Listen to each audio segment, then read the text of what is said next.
ହଇରେ ତୁ ଏତେ ଏତେ ଟୋକି କିନ୍ ପଟେ ଦଉଛୁ ରେ? କା ଦୁଆର ଆଗରେ, କା ଗୁହାଳ ଭିତରେ, କାର ଟୋଟା ମାଳେ, କା ବିଲ ମାଳେ, ସବୁ ଜାଗାରେ ଗୋଟେ ଗୋଟେ ଟୋକି ତୁଲେ ତୁ ଖେଳ କରୁଛୁ।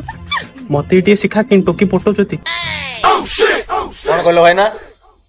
ନା ନା ନା, ଏହା ଗୋଟେ ବଡ଼ ପାଠ ଅଛି। ସେ ପାଠଟା କମ୍ପ୍ଲିଟ୍ କରିବା ପାଇଁ ପଡ଼େ, ବୁଝିହେଲା। ତାପରେ ସବୁ କିଛି ଜାଣିପାରିବ। ହେଲେ ଦୁଇ ପଇସା ଖର୍ଚ୍ଚ ହେବ, ଟିକେ ଖର୍ଚ୍ଚ କଲେ ସେଟା କହିବି ଆଉ, ବୁଝିହେଲା ନା। ଖାଲି ତୋ ପ୍ରଜାତିର ଟୋକି ପଟାର ମେଥଡ ଟା ମତେ କହିଦେ। ହଉ କହୁଛ ହେଲେ ମୁଁ କହିଦିଏ, କିନ୍ତୁ ପଇସା ନେବି ଆଉ।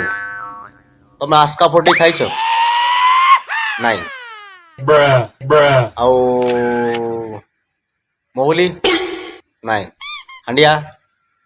ନାଇଁ। ଏ ଜିନିଷ ଗୁଡ଼ା ଯଦି ତମେ ନ ଖାଇବ ହେଲେ ତମେ ଟକି ଫୁଟେଇ ପାରିବ। ତମ ଗାଁ ପାଖରେ ଗୁଜୁରୀ ହାଟ ହୁଏ, ଛୋଟ ମୋଟ ହାଟ ହୁଏ, ରସି ହାଣ୍ଡିଆ ସେଠି ବିକ୍ରି ହୁଏ।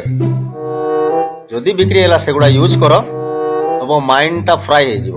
ଫ୍ରାଏ ହେଲା ପରେ କ'ଣ, ସବୁ ଖାଲି ରୋମାଣ୍ଟିକ୍ ଲାଗିବ। ଯେଉଁପଟେ ଯିବ ଏକଦମ ମାନେ ଗାର୍ଡେନ୍ ଗାର୍ଡେନ୍ କଲରଫୁଲ୍ ଲାଗିବ।